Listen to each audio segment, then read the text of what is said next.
История с детства. Если сейчас перебирать историю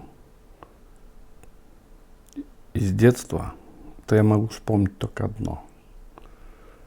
Это мамина лапша. Вот обычный кыргыз кесме. Мама славилась именно этим блюдом. Все друзья моего отца приходили и говорили: дампыштың кесмесін жесек болот эле.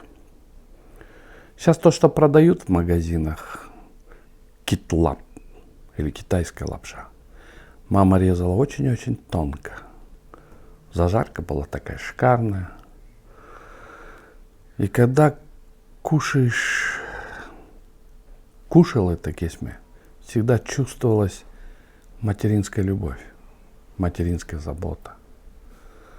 Материнская забота о том, что в этом вкусе заключалось все. Запах мамы, чувство с тем, которым она готовила. Это кесме.